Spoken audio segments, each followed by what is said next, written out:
Hello, మీ అందరికీ తెలిసిన విషయమేను. ఈరోజు మా నాన్నగారు చనిపోయిన రోజు. ఈ కార్యక్రమాన్ని పురస్కరించుకొని ఇది ఫస్ట్ యానివర్సరీ ప్రార్థన పెట్టుకోవాలని ఉన్నాము. వాస్తవానికైతే నాకు రావాల్సిన డబ్బులు కొంచెం బ్రేక్ పడింది. ప్రస్తుతానికి కొంచెం ఇబ్బందిగా ఉండి నేను ఈ కార్యక్రమం చేయాలా వద్దా అని ఒక ఆలోచనలో ఉన్నాను. మా అక్క వాళ్ళందరూ వీళ్ళు వచ్చినప్పుడు ఎవరు ఎళ్ళకాడ వాళ్ళు చేసుకోండి, నేను చేయట్లేదులే అని చెప్పాను. అట్లా కాదులే అబ్బాయి, మొదట యానివర్సరీ చేయకపోతే బాగాదు అని అన్నారు. మామూలుగా ప్రార్థన అన్నా పెట్టుకోవాలి అని అన్నారు.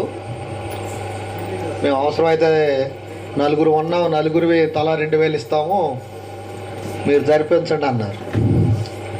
నాకేం చేస్తేనేమో కొద్దిగా ఉన్నతంగా చేయాలని ఉంటుంది. వాళ్ళేమో 1 కిలో బూందీతో సరిపెట్టమన్నట్టు చెప్తున్నారు. ఇక ప్రార్థన చేసుకున్నప్పుడు దేవుడే ద్వారాలు తెరిచాడు. దేవుడి కృపను బట్టి కొంచెం ఉన్నతంగా చేద్దామని నేను కొంచెం పెద్ద స్థాయిలో ఆలోచించాను, కానీ అది అనుకూలించలేదు. ఏదేమైనప్పటికి కూడా మా నాన్నగారి గురించి మీరు అందరికీ తెలుసు. ఆయన జీవితకాలంలో ఆయన చేసిన పనులు, ఆయన విధానాలు, దీన్ని బట్టి దేవుడే ఆయనకి ఏర్పాటు చేసి ఈ విధంగా జరిగించాడు అనుకుంటున్నాను. అయితే మేము అనుకుందేమో ఒక ప్రార్థనే పెట్టాలని. ఈరోజు అనుకోకుండా 2 ప్రార్థనలు జరిగినాయి. ఉదయకాల ప్రార్థన అనుకోకుండా జరిగింది. అప్పుడు కూడా ఒక 50 మంది దాకా వచ్చారు.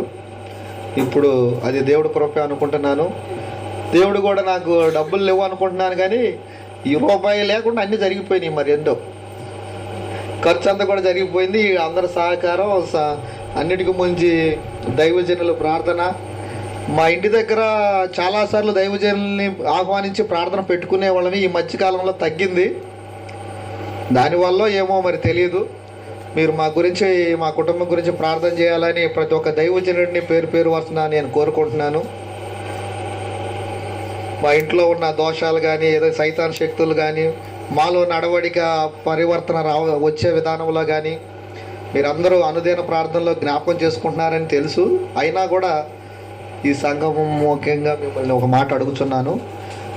వచ్చిన దైవజనులకి, సంఘస్థులకు, బంధుమిత్రులకు, ప్రతి ఒక్కరికి కూడా నా హృదయపూర్వకంగా వందనాలు చెప్తున్నాను. ఈ ప్రార్థన అంతా అయిపోయిన తర్వాత మీరు అందరూ కూడా భోజనం చేసి తృప్తి చెంది వెళ్ళాలని నేను కోరుకుంటున్నాను. మీ దైవజనులందరికీ మరొకసారి వందనాలు. నన్ను మా అక్కలో వాళ్ళు ఎప్పుడంతే ముందుకు తోస్తారు, పారిపోతారు. బండి స్టార్ట్ అయినాక వాళ్ళు అడ్రస్ ఉండరు. తలాకు 2000 ఇస్తానని అయితే చెప్పారు, కానీ మరి ఎంతమంది ఇచ్చారో వాళ్ళే పరిశీలన చేసుకోవాలి. Thank you.